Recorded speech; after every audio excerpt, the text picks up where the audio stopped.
وبركاته. إن الحمد لله نحمده ونستعينه ونستغفره ونعوذ بالله من شرور أنفسنا ومن سيئات أعمالنا من يهده الله فلا مضل له ومن يضلل فلا هادي له أشهد أن لا إله إلا الله وحده لا شريك له وأشهد أن محمدا عبده ورسوله يا أيها الذين آمنوا اتقوا الله حق تقاته ولا تموتن إلا وأنتم مسلمون يا أيها الناس اتقوا ربكم الذي خلقكم من نفس واحدة وخلق منها زوجها وبث منهما رجالا كثيرا ونساء واتقوا الله الذي تساءلون به والأرحام إن الله كان عليكم رقيبا يا أيها الذين آمنوا اتقوا الله وقولوا قولا سديدا يصلح لكم أعمالكم ويغفر لكم ذنوبكم ومن يطع الله ورسوله فقد فاز فوزا عظيما أما بعد فإن أصدق الحديث كتاب الله وخير الهدي هدي محمد صلى الله عليه وعلى آله وسلم وشر الأمور محدثاتها فإن كل محدثة بدعة وكل بدعة ضلالة وكل ضلالة في النار. Ikhwani wa akhwati fillah rahimani wa rahimakumullah. Alhamdulillah, kita bersyukur kepada Allah Subhanahu wa taala atas segala nikmat yang Allah Subhanahu wa taala berikan kepada kita semua. Dan dengan nikmat-nikmatnya pada malam hari ini kita bisa bermajelis kembali. Semoga Allah Subhanahu wa taala mencatat apa yang kita lakukan ini sebagai amalan kebaikan. Kemudian salawat dan salam kepada Nabi Muhammad, kepada keluarganya, para sahabatnya, dan orang-orang yang mengikuti petunjuk mereka dalam mengamalkan ajaran Islam sampai datangnya hari kiamat. Semoga kita semua termasuk dalam barisan orang-orang yang senantiasa berusaha untuk meneladani Rasulullah SAW, meneladani para sahabat beliau dalam kita mengamalkan ajaran agama kita ini. Ikhwani wa akhwati fillah rahimani wa rahimakumullah. Kita lanjutkan kajian kita membaca kitab Al-Qawaid wal Usul Al-Jami'ah yang ditulis oleh Syekh Abdurrahman bin Nasir As-Sa'di rahimahullah, yaitu kaidah-kaidah penting dalam agama kita yang mulia ini. Yang pada pertemuan terakhir kemarin kita sudah menyelesaikan membahas kaidah yang kelima dan sudah mulai membahas kaidah kelima adalah satu kaidah besar, yaitu bahwa agama kita ini dibangun di atas dua pondasi dasar: ikhlas kepada Allah dan mutaba'ah kepada Rasulullah sallallahu alaihi wasallam. Semua ibadah dalam Islam tidak akan bernilai ibadah sampai ibadah itu dilakukan dan terpenuhi padanya dua syarat tadi, dua kaidah tadi, yaitu ikhlas karena Allah, kemudian mengikuti petunjuknya Nabi Muhammad sallallahu alaihi wasallam. Kaidah ke-6 yang sedang kita bahas pada pertemuan kemarin, kita sudah baca sebagian apa yang disampaikan oleh Syekh Abdurrahman bin Nasir As-Sa'di. Kata beliau, al-aslu fil ibadat al-hazr. Asal, hukum asal semua ibadah dalam agama kita adalah kita dilarang untuk kita mengerjakannya. Ibadah apapun pada asalnya kita dilarang untuk kita melakukan sebuah ibadah sampai ada dalil yang mensyariatkannya. Jadi kalau ada orang yang membuat tata cara beribadah tertentu, maka dia harus mendatangkan dalil bahwa ibadah tersebut disyariatkan. Dan orang yang mengingkarinya, dia tidak dituntut untuk mendatangkan dalil. Beda dengan urusan dunia. Kata Syekh, wal asl fil adat al ibahatu. Hukum asal dalam adat, kebiasaan atau urusan dunia yang dilakukan oleh manusia, hukum asalnya adalah boleh. Ucapan, perbuatan, muamalah, pakaian misalnya, model rumah, model apa aja, hukum asalnya boleh. Sampai ada dalil yang melarangnya, mengharamkannya, baru kita boleh mengharamkan adat atau urusan-urusan dunia yang dipakai oleh manusia. Jadi jangan dibalik. Dalam urusan dunia tanya dalilnya mana yang memerintahkannya pakai mobil misalnya. Kita memakai pengeras suara. Itu enggak perlu tanya dalil yang membolehkan, tapi kita menanyakan dalilnya orang yang mengharamkan, melarang hal tersebut karena hukum asalnya adalah mubah. Nah, adapun ibadah, orang yang buat tata cara zikir tertentu, ada yang diiringi dengan lagu dangdut dan macam-macam modelnya. Sebagian kaum muslimin zaman sekarang ini, orang-orang yang melakukan seperti itu yang perlu ditanya dalilnya. Mana dasarnya dari Rasulullah SAW perbuatan ibadah tata cara zikir seperti itu? Kalau tidak ada, maka kita katakan haram melakukan model berzikir dengan model atau tata cara yang tidak pernah diajarkan oleh Rasulullah SAW seperti itu. Nah, ini kaidah umum. Pada pertemuan kemarin kita sudah bacakan dalil-dalil yang dibawakan oleh Syekh Abdurrahman bin Nasir Sa'di. Yang pertama ayat 21 dalam surat Asy-Syura, yaitu Allah mengingkari perbuatan orang-orang musyrik yang mereka membuat tata cara ibadah tersendiri. Am lahum syuraka syara'u lahum minad din ma lam ya'zam bihillah, kata Allah. Apakah mereka punya sekutu-sekutu, punya sesembahan Tuhan selain Allah yang mensyariatkan bagi mereka dalam agama ini yang tidak Allah izinkan? Ini adalah pertanyaan pengingkaran, kata siapa. Kemudian dalil berikutnya tentang kaidah kedua, ini kita lewatnya cepat karena kita sudah bahas kemarin. Ayat 32 dalam surat Al-A'raf, Allah mengingkari orang-orang yang mengharamkan perhiasan dunia, rezeki yang baik, yang sehat, bermanfaat bagi manusia tanpa dalil.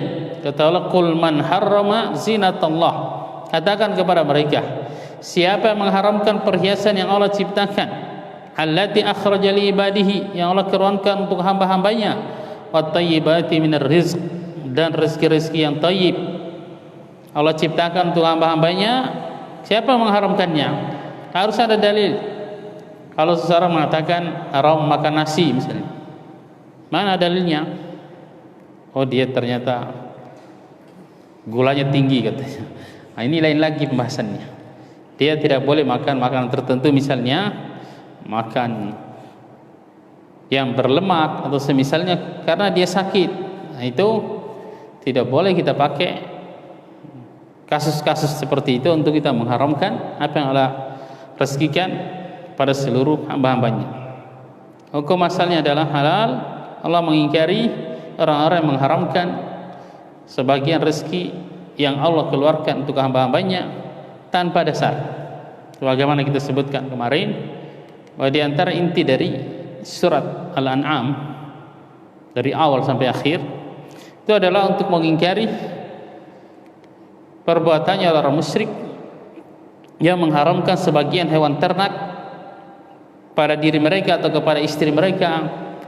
Nah, dengan kriteria-kriteria tertentu yang mereka karang-karang sendirilah. Kalau sudah berusia begini, sudah berapa kali beranak, nggak boleh lagi apa-apain. Dia sudah dianggap sebagai hewan yang agung gitu, yang mulia, nggak boleh disembelih. Haram dimakan. Nah, kemudian Allah menurunkan sampai satu surat penuh yang panjang, lebih dari 1 juz, banyak berbicara tentang masalah itu, membantah orang-orang yang mengharamkan rezeki yang Allah ciptakan untuk hamba-hambanya. Jadi dalam urusan agama kita tidak melakukan ibadah apapun kecuali berdasarkan dalil. Ada perintah, ada anjuran dari Allah dan Rasulnya, baru kita laksanakan sebuah ibadah. Kalau tidak, haram kita membuat ibadah tersendiri. Dalam urusan dunia, hukum asalnya halal. Apapun kenikmatan-kenikmatan dunia, hukum asalnya halal, mubah, kecuali ada dalil yang mengharamkannya. Misalnya karena hal itu ternyata membahayakan kita, nah ini karena sebab lain, atau karena milik orang lain, sehingga tidak boleh kita manfaatkan kecuali dengan izin si pemiliknya. Itu karena sebab lain. Ya. Siapa yang mewajibkan satu amalan atau mengatakan suatu ibadah itu sunnah untuk dikerjakan, lam yadulla alaihi alkitab was sunnah, yang tidak ditunjukkan oleh Al-Quran dan hadis, tidak ada dalil yang menunjukkan atas ibadah tersebut, faqad ibtada'a dinan lam ya'zan bihillah, sungguh dia telah membuat-buat ajaran agama ini yang tidak diizinkan oleh Allah Azza wa Jalla, kata Syekh Abdurrahman bin Nasir As-Sa'di. Wa huwa mardudun ala sahibi, dan ibadah itu tidak akan diterima oleh Allah, tertolak kembali kepada pelakunya, sebagaimana dikatakan oleh Rasulullah sallallahu alaihi wasallam, man amila amalan laisa alaihi amruna fahuwa raddun. Siapa yang melakukan suatu amalan yang tidak ada perintahnya dari kami, maka amalan itu tertolak. Ini yang paling terakhir kemarin kita bacakan, bahwa di antara kaidah agung dalam agama kita adalah hukum asal setiap ibadah adalah dilarang untuk dikerjakan sampai ada dalil yang mensyariatkannya.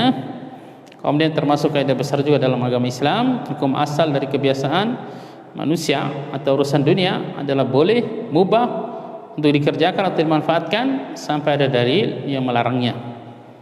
Ahlul bidah ini membalik kaidah ini. Ketika kita katakan tidak boleh mengadakan acara perayaan Maulid Nabi misalnya, mereka mengatakan, oh nggak boleh juga pakai pesawat katanya, ya boleh pakai mobil. Sampai ada yang mengatakan kamu juga bid'ah katanya. Nah, karena mereka tidak paham kaidah ini. Padahal ini kaidah yang disepakati oleh para ulama, kata Syekh Abdurrahman bin Nasir As-Sa'di, bahwa hukum asal ibadah itu dilarang sampai ada dalilnya. Adapun urusan dunia, hukum asalnya adalah halal, boleh. Perayaan itu termasuk bagian dari ibadah. Rasulullah SAW mengatakan kepada Abu Bakar, innama haza iduna.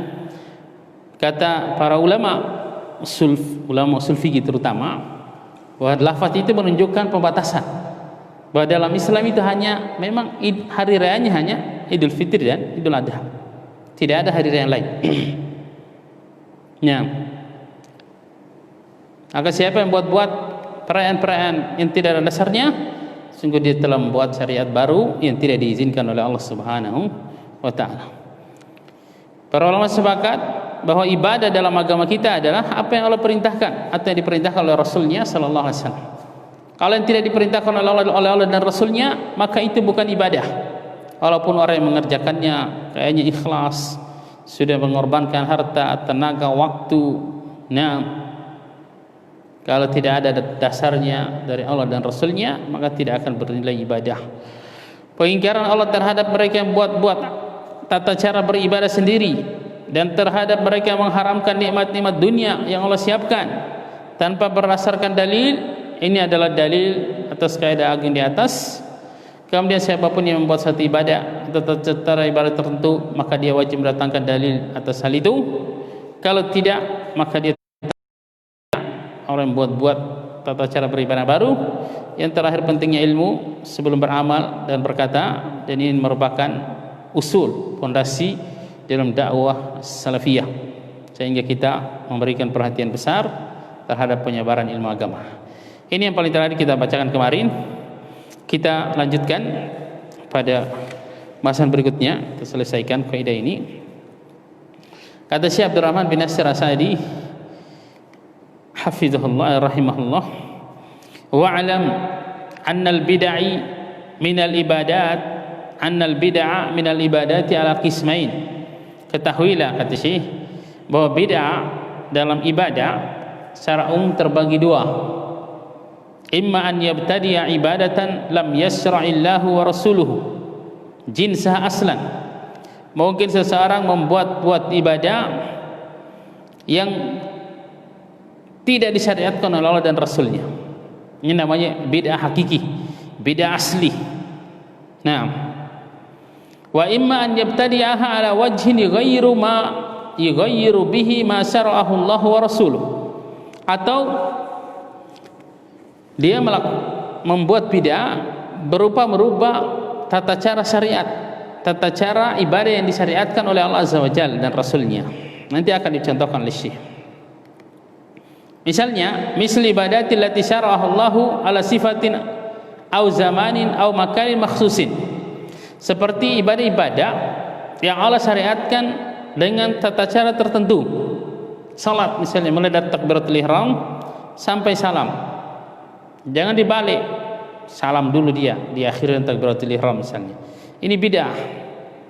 Salat maghrib misalnya 3 rakaat. Nah, di rakaat pertama dan kedua bacaannya jahar.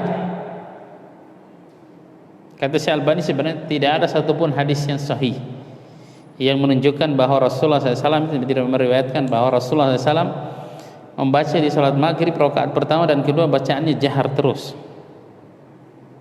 Tapi ini amalannya kaum muslimin dari zaman Rasulullah SAW sampai sekarang. Karena amalan seperti itu tidak butuh dalil untuk kita menetapkannya.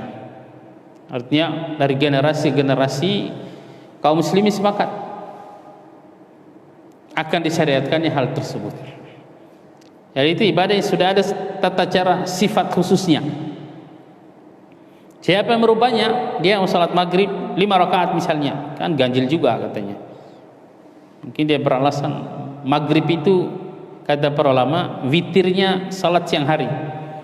Dia rubah jadi 11 rakaat, kayak witir malam hari kan.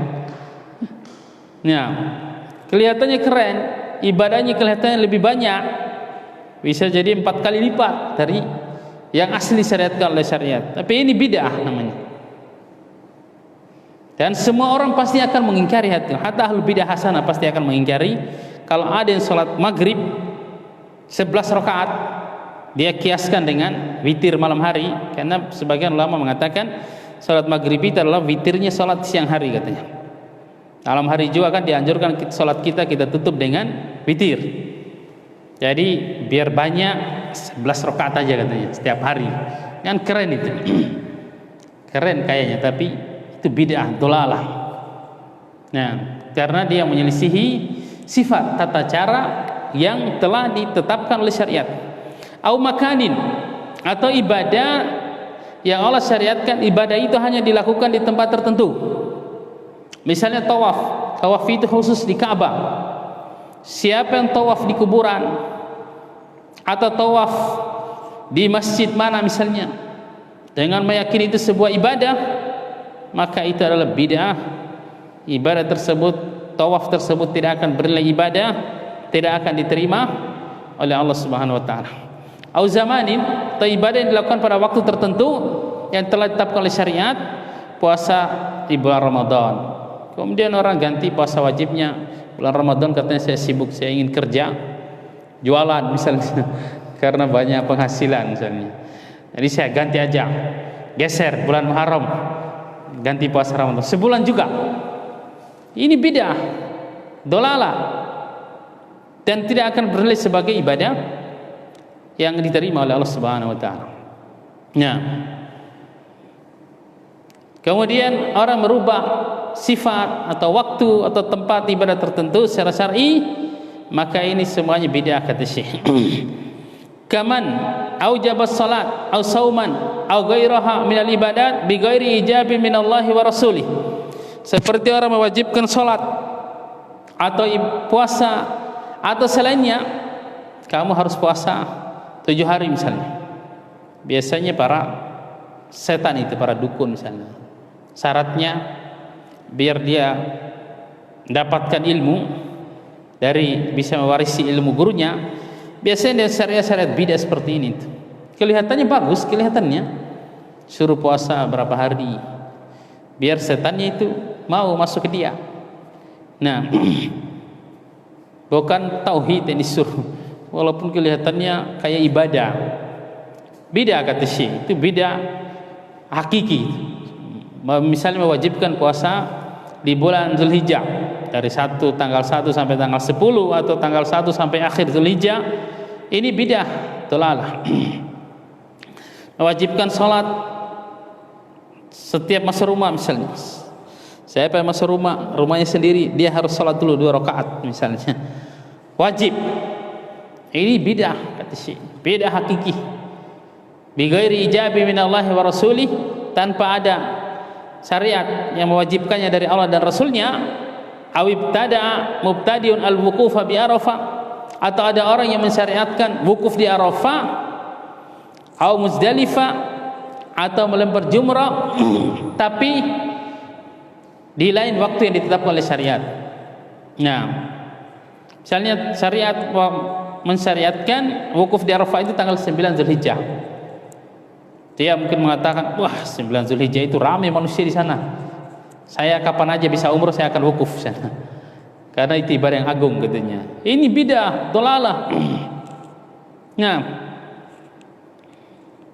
atau bermalam di Muzdalifah pada malam sebelum di Arafah misalnya harusnya, atau setelah dari wukuf dia ganti pada hari atau waktu yang lainnya. Melempar jumrah di hari-hari tasyrik, ya ganti pada hari-hari yang lainnya misalnya. Ini semuanya bid'ah idhofi namanya. Jadi asalnya wukuf di Arafah itu mengibadah, tapi sudah ditentukan waktunya oleh syariat. Atau dia tanggal 9 Zulhijjah juga, tapi wukufnya di Sangatta aja dia. Kalau di sana nggak mampu saya, misalnya nggak mampu berangkat dan banyak manusia, saya wukuf di sini aja deh. Ini juga bid'ah, merubah tempatnya, waktunya pas, memang tanggal 9 Zulhijjah juga, tapi tempatnya yang tidak sesuai dengan syariat. Nah, awistahabba mubtadiun ibadatan fi waqti minal awqat aw makani minal amkina bi ghairi hadin minallahi wa hujjatin syar'iyyah, atau ada ahlu bidah menganjurkan untuk kita melakukan ibadah pada waktu tertentu atau tempat tertentu tanpa ada petunjuk dari Allah dan Rasulnya, tanpa ada hujjah dari syariat ini. Misalnya orang mengatakan lebih afdol siapa yang mengunjungi kuburan tertentu 9 wali misalnya yang ada di Jawa itu, maka pahalanya seperti pahala umroh misalnya, atau lebih mulia daripada umroh. Ini bid'ah dolalah. Nah, dia menganjurkan sebuah ibadah yang tidak diajarkan oleh syariat.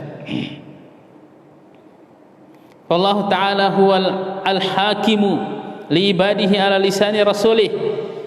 Allah Subhanahu wa taala lah yang menghukumi hamba-hambanya. Dialah yang berhak untuk menetapkan hukum, apa yang harus dikerjakan dan apa yang harus ditinggalkan melalui lisan Rasulnya. Fala hukma illa hukmuhu wala dina illa dinuh.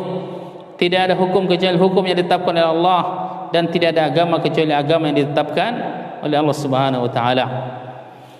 Ini masalah ibadah.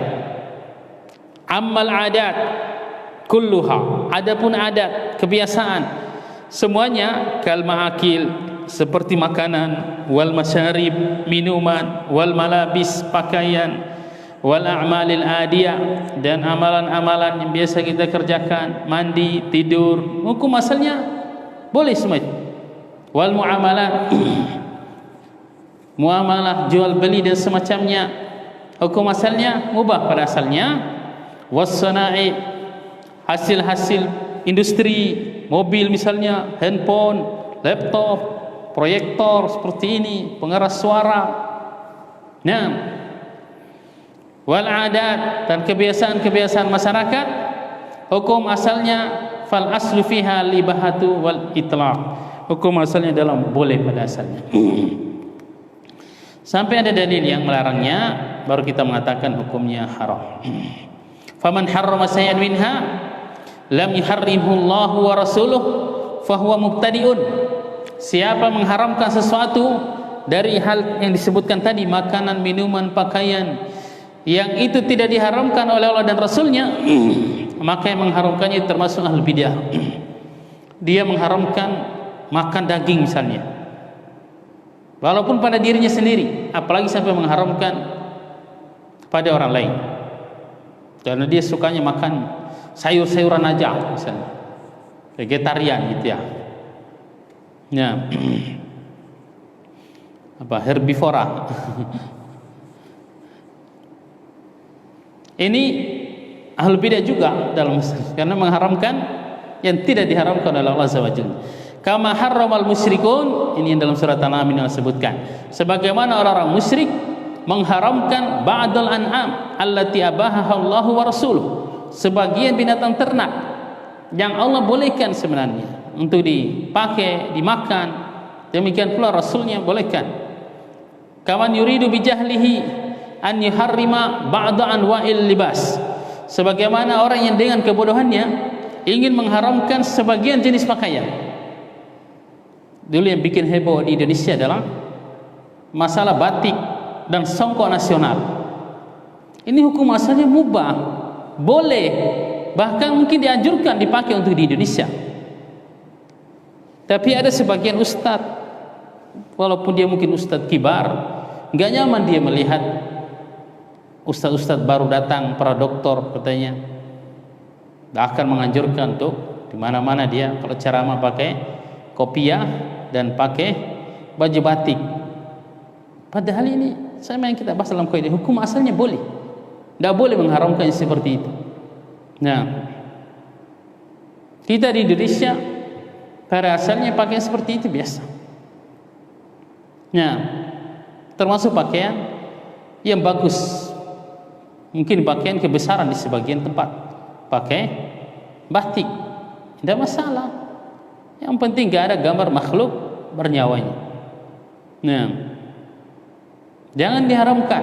Lain Banter mengatakan ya pakaian yang berwarna putih itu lebih dianjurkan memang dalam syariat Islam. Tapi untuk kita mengharamkan batik dan semacamnya, ini butuh dalil. Kalau enggak, yang mengharamkan itu ahlul bid'ah. Kata Syekh Abdurrahman bin Nasir As-Sa'di, mubtadi. Awis sana'i wal muhtara'at, atau hasil-hasil perindustrian, barang-barang penemuan baru seperti yang disebutkan pesawat terbang. Siapa mengharamkan naik pesawat padahal dia bukan orang yang kalau naik pesawat sampai mati misalnya ketakutan, maka dia ahlul bid'ah dengan mengharamkan sesuatu yang tidak Allah haramkan bi ghairi dalilin syar'iyyin yuharrimuha, sebagaimana orang yang mengharamkan hal-hal tadi tanpa dalil syar'i, ini juga ahlul bid'ah kata Syekh. Wa man salaka hadzal maslak fahuwa dhalun jahilun, siapa mengikuti jalan ini, metode ini, mengharamkan apa yang Allah halalkan, maka dia adalah sesat dan bodoh, kata Syekh Abdurrahman bin Nasir As-Sa'di rahimahullah. Wal muharramu min hadzal umur qad fussilat fil kitabi was sunnah, yang diharamkan dari perkara-perkara ini, pakaian dan sebagainya, itu sudah dijelaskan dalam Al-Quran dan Sunnah. Kata Allah Azza wa Jal, wa qad fassala lakum ma harrama alaikum, sungguh Allah telah merinci kepada kalian apa yang dia haramkan atas kalian. Walam yuharrimullahu yuharrimillahu illa al-asya'al khabisah. Ini kaidah dalam agama kita juga, bahwa Allah tidak mengharamkan kecuali hal-hal yang kotor, yang menjijikan, waddaratu, atau hal-hal yang membahayakan. Faman tatabba al-muharramat wajadaha tastamilu alal mafasidil mutanawwi'ah, siapa yang meneliti, memperhatikan perkara-perkara yang diharamkan dalam agama ini, maka dia akan mendapati bahwa perkara-perkara tersebut mengandung mafsadat-mafsadat yang bermacam-macam, baik itu ternyata yang diharamkan itu karena sesuatu yang menjijikan seperti bangkai misalnya, dan semua hal yang menjijikan itu diharamkan dalam agama kita, atau membahayakan, baik itu membahayakan hati, membahayakan badan, membahayakan agama, atau urusan dunia kita. Ini Allah sebutkan dalam Al-Quran, wa yuharrimu alaihimul khaba'is, kata Allah Azza wa Jalla. Walihada, oleh karena ini kata Syekh, min akbarin ni'amil ni'matillahi alaina, termasuk nikmat Allah yang sangat agung kepada kita semua adalah tahrimuhu wa man'uhu lana mimma yadurruna. Allah mengharamkan dan melarang kita untuk memakai atau mengkonsumsi hal-hal yang membahayakan kita. Bahkan ini termasuk kaidah besar juga nanti akan dibahas oleh Syekh, yaitu la darara wala dirar. Tidak boleh kita membahayakan diri sendiri, tidak boleh kita membahayakan orang lain. Dan masuk juga dalam kaidah itu adalah kondisi kita sekarang ini, kondisi wabah. Kalau seseorang itu sakit, Tidak boleh dia ke masjid, tidak boleh dia berkumpul dengan orang lain. Dia harus isolasi diri, karena jangan membahayakan dirinya dan juga jangan membahayakan orang lain. Kata Rasulullah SAW. Semua yang membahayakan seperti itu diharamkan dalam agama kita. Dan ini termasuk nikmat yang sangat agung, kata Syekh Abdurrahman bin Nasir As-Sa'di, yang Allah berikan kepada kita. Allah mengharamkan kepada kita, melarang kita untuk melakukan hal-hal yang membahayakan, baik itu membahayakan diri kita ataupun membahayakan orang lain. Kama anna min ni'amihi nikmatihi ibahatuhu lana ma yanfa'una, sebagaimana juga termasuk nikmat Allah yang sangat agung yang Allah berikan kepada kita, Allah membolehkan, menghalalkan kepada kita semua hal-hal yang bermanfaat untuk kita. Bahkan Allah perintahkan untuk kita manfaatkan. Kulu min thayyibat ma razaqnakum, kata Allah, makanlah dari yang baik-baik, yang bermanfaat bagi kalian, yang kami rezekikan kepada kalian. Wa hadanil aslan naf'uhuma kabir. Dua kaidah yang sedang kita bahas ini, bahwa hukum asal sebuah ibadah adalah dilarang sampai ada dalil yang memerintahkan baru boleh kita kerjakan, dan hukum asal urusan dunia adalah boleh sampai ada dalil yang melarangnya baru boleh kita tinggalkan. Ini kaidah sangat bermanfaat, kata Syekh Abdurrahman bin Nasir As-Sa'di. Bihima ta'riful bid'ah atau tu'raful bid'ah minal ibadat wal bid'ah minal adat. Dengan dua kaidah ini kita bisa memilah-milah, mengenal mana yang termasuk bid'ah dalam urusan ibadah, mana juga yang termasuk bid'ah dalam urusan dunia. Jadi urusan dunia juga memang ada yang termasuk bid'ah, yaitu mengharamkan apa yang Allah halalkan. Itu bid'ah dalam urusan dunia. Ada orang yang mengharamkan pesawat sebenarnya tadi dalam rangka untuk membantah ahlu bid'ah, membantah ahlu sunnah yang mengatakan bahwa semua bid'ah itu sesat. Kata dia, berarti pesawat juga sesat, katanya pakai pesawat, karena bid'ah juga itu. Dengan tertawa-tertawa dia, karena bodoh, jahil, merokap, dai yang cuma bisa lucu-lucu, tidak bisa bahasa Arab. Faman lazamahuma, siapa yang berpegang dengan kaidah ini, faqad istaqama 'ala sabil, dua kaidah ini, maka dia sungguh telah istiqamah di atas jalan yang lurus. Wa man idda'a khilafa aslin minhuma fa 'alaihi ad-dalil. Siapa yang mengklaim lawan dari dua kaidah ini, misalnya dia mengatakan sebuah ibadah disyariatkan, maka dia harus mendatangkan dalil. Dia mengharamkan urusan-urusan dunia, dia harus mendatangkan dalil, kata Syekh. Jangan yang berpegang pada kaidah asal yang disuruh. Mana dalilnya? Mana ayatnya yang mengharamkan salawat ini, salawat itu yang dibuat-buat? Yang kita tanyakan, mana petunjuknya dari Rasulullah sallallahu alaihi wasallam? Karena itu ibadah, bukan urusan dunia. Ibadah hukum asalnya dilarang. Kata Syekh, kesimpulannya, bid'ah dalam agama ini secara umum terbagi dua. Banyak sekali isi pembagian bid'ah. Antara buku Mu'assirin yang bagus yang kemarin dibahas dalam daurah, bukunya Syekh Ibrahim bin Amir Ar-Ruhaili hafizahullah, tentang hukum tabri, tentang bid'ah ini dibahas di daurah di Solo kemarin, tapi anak enggak ikut. Kaidah-kaidah tentang menghukumi amalan dan orang, sebagai amalan itu sebagai bid'ah dan orangnya sebagai pelaku bid'ah. Di antara pembagian bid'ah adalah ini, bid'ah itu ada dua.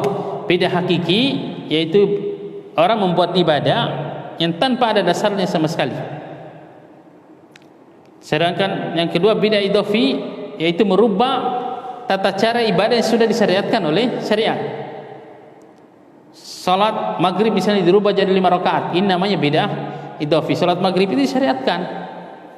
Salawat misalnya dibuat-buat tata cara khusus, sambil nyanyi-nyanyi, pakai alat musik lagi misalnya, nauzubillah.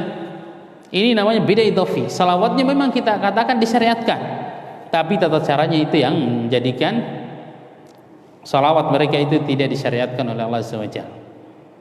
Adapun orang mewajibkan puasa khusus, misalnya mewajibkan puasa di bulan Syawal 6 hari, puasanya wajib misalnya. Ini bid'ah hakiki kalau ini. Karena enggak ada kewajiban puasa di bulan Syawal. Nah, hukum asal dari kebiasaan yang dilakukan oleh manusia atau urusan dunia, Hukum asalnya adalah boleh untuk dikerjakan sampai ada dalil yang melarangnya. Misalnya dalam masalah pakaian tadi kemarin kita singgung, kita katakan pakaian koteka haram, tidak boleh seorang memakai koteka kecuali di hadapan pasangannya, laki-laki di hadapan istrinya, wanita di hadapan suaminya dalam kamar. Kalau di jalanan, di luar, wah haram. Kalau dia mengatakan itu kan kebiasaan masyarakat sana, hukum asalnya boleh. Iya, hukum asalnya boleh kebiasaan itu, tapi ini ada dalil yang mengharamkannya, yaitu membuka aurat. Syariat memerintahkan untuk menutup aurat. Mengharamkan adat, kebiasaan manusia atau urusan dunia tanpa dalil adalah termasuk perbuatan bid'ah dan termasuk sunnahnya orang-orang musyrik. Jalannya orang-orang musyrik yang mereka mengharamkan sebagian makanan, sebagian hewan, binatang ternak yang tidak Allah haramkan. Nah, jadi masalah dunia juga ada bid'ahnya. Bentuk bid'ahnya terutama adalah itu, mengharamkan yang Allah halalkan. Sedangkan masalah agama, bid'ahnya adalah mensyariatkan yang tidak Allah syariatkan. Ini kata Syekh Abdul Rahman bin Nasir As-Sa'di. Termasuk nikmat Allah yang sangat agung kepada kita adalah Allah mengharamkan segala hal yang buruk dan membahayakan bagi kita. Kaidah yang sedang kita bahas adalah timbangan dalam menilai setiap amalan. Nah, masih ada waktu 5 menit. Kita lanjutkan, kita baca kaidah berikutnya. Agak panjang dikit sih. Besok malam kayaknya nggak sempat pengajian. Saya ada jadwal kontrol ke dokter sendirian. Bukan istri yang dikontrol. Nah, dokter gigi. Kaidah ketujuh. Ini 4 kaidah sebenarnya digabung oleh Syekh. Kaidah dalam muamalah dan dalam ibadah juga. Kata Syekh, taklif itu balik dan berakal. Seseorang yang sudah balik dan berakal, dia mukallaf, adalah syarat wajibnya ibadah. Jadi ibadah dalam agama kita hanya wajib kepada orang yang mukallaf, orang yang sudah balik dan sudah berakal. Kalau orang yang masih anak-anak belum balik, tidak wajib untuk melakukan ibadah apapun.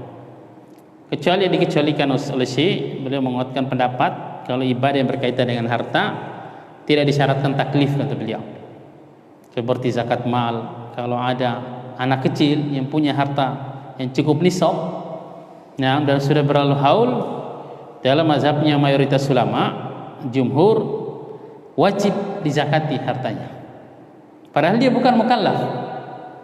Mazhabnya Abu Hanifah rahimahumullah dan dikuatkan oleh banyak ahli hadis, termasuk mazhabnya ahli hadis, adalah anak kecil walaupun dia punya harta banyak tidak wajib untuk dikeluarkan zakat hartanya, karena dia bukan mukallaf, tidak terbebani beban syariat.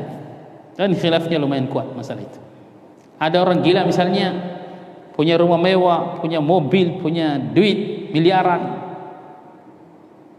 padahal dia nggak bisa kerja karena dia dapat warisan dari bapaknya misalnya. Nah, dan sudah berlalu haul, apa wajib dizakati hartanya? Menurut mayoritas ulama wajib dizakati. Nah, tapi kaidah umumnya pada asalnya kata Syekh, taklif itu syarat wajibnya ibadah apapun, kecuali nanti tadi. Kemudian tamyiz adalah syarat sahnya ibadah, kecuali haji dan umrah. Tamyiz itu bisa membedakan antara yang baik dan buruk. Usianya usia anak-anak sebelum balik lah.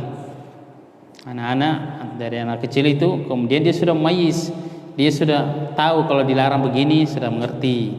Kalau disuruh sudah ngerti. Ini dia sudah bisa dia ajari untuk ibadah itu.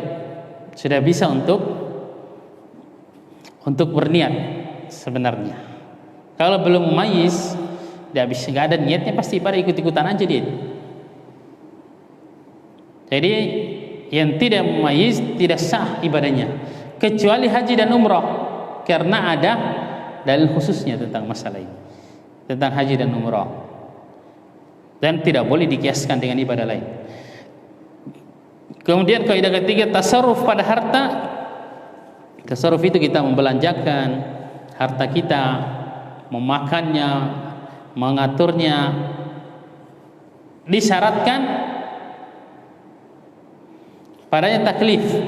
Pelakunya itu harus sudah mukallaf, yaitu sudah balik dan berakal, dan rusyd, mengerti nilai harta. Ini khususnya ini berkaitan dengan hartanya anak yatim.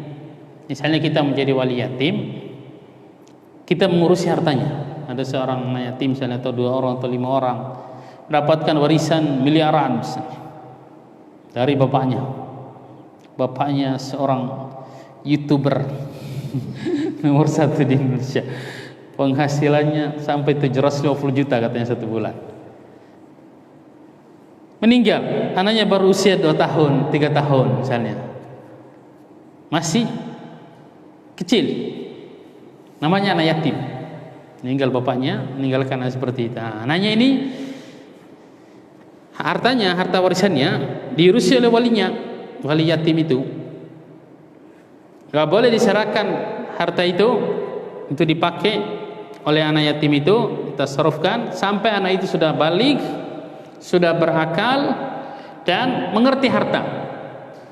Jadi dilatih dulu, kasih 5.000, ternyata masih dia bisa perhitungkan belanjanya. Kasih 10.000, 100.000, atau dikasih 1 juta, ternyata nggak sembarangan. Dia mengerti nilai harta. Kalau dikasih 10 juta langsung dibelikan mainan semuanya, wah ini gak paham nilai harta ini, gak boleh dikasih hartanya sampai dia mengerti nilai harta. Itu namanya rusyd dalam bahasa syariah. Sudah masuk waktu Isya, jadi kita baca lafaz kaidahnya aja, bahasa Indonesia dan bahasa Arab. Sedangkan tabarruk itu kita bersedekah atau menghibahkan, memberikan harta kita. Nanti akan disebutkan oleh Syekh. Di samping syaratnya taklif, rusyd, juga milik, yaitu harta itu milik kita. Gak boleh kita memberikan harta yang bukan milik kita.